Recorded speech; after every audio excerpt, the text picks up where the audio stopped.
Is your online sales brand hurting your selling opportunities? Well, I have 3 tips today that'll help you make sure your brand is helping you make more money. Before I share them with you though, I've got a free B2B sales training coming up for sales teams that are working from home. It's called How to Break Into New Customer Accounts Without Leaving Your Home Office. It's a 1-hour training and you can expect to walk out of it with your own tailored bulletproof script to setting meetings from home. You can get to it by going to modernsalestraining.com/yourscript or just click on the link below. Okay, let's find out if your online sales brand is hurting your opportunities. What does your online brand say about you now? The easiest way to find out is to search your name on Google. Hit that images button, or heck, look what shows up in the normal search results.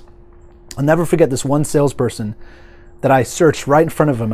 The first image that popped up was of him in a Las Vegas pool in board shorts, no shirt, and holding 2 red cups. You could guess that it was filled with alcohol. He looked like he was having a good time. Now, what shows up when you search for your name? Tip number 1 is this. You must recognize that you already have an online brand. Yes, you do. You could be saying, yeah, Derek, but I look my name up and I don't see anything. Okay, well, what does that say about your online brand? Does it mean that you're out of touch if you don't have any brand? Well, if you do have those photos and pages that are filled with your favorite things to do or messaging you're passionate about, what does that brand say about you? Would a random person, a customer, like you more, the same, or less when they see it? Tip number 2 is to control the message. A few years back, I flew to San Francisco to help out one of our top sales reps with the first appointment at a monster account. If we did a good job, this could easily become one of our top customers at our company. So after preparing for the meeting, we met the customer in their boardroom for our meeting, and the top rep was doing an amazing job when all of a sudden their CTO pauses the meeting and says, "Hold up, hang on a minute." And he looks right at me and he says, "Derek, I know all about you."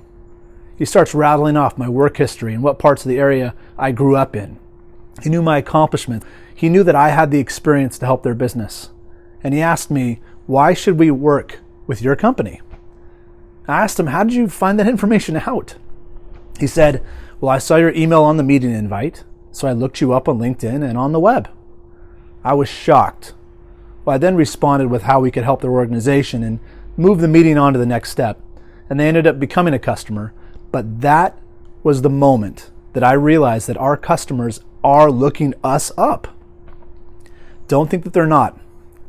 What do they see when they do? How are you controlling the message that they see?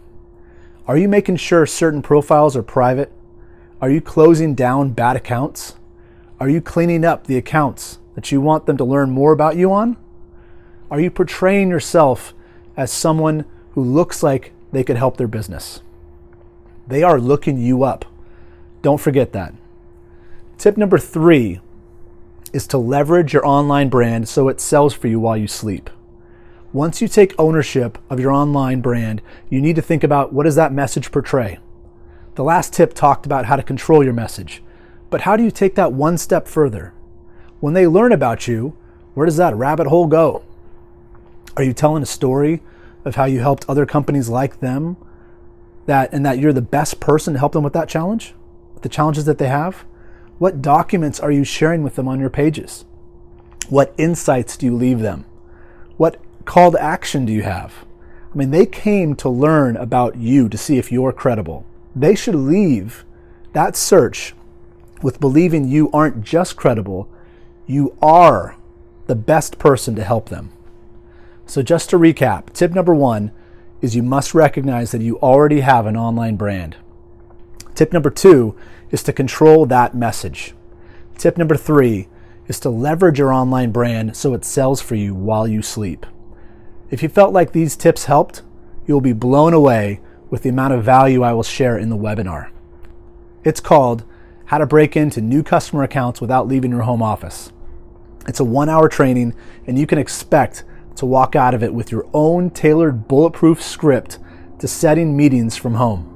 You can get to it by going to modernsalestraining.com yourScript or just click the link below. I hope to see you there.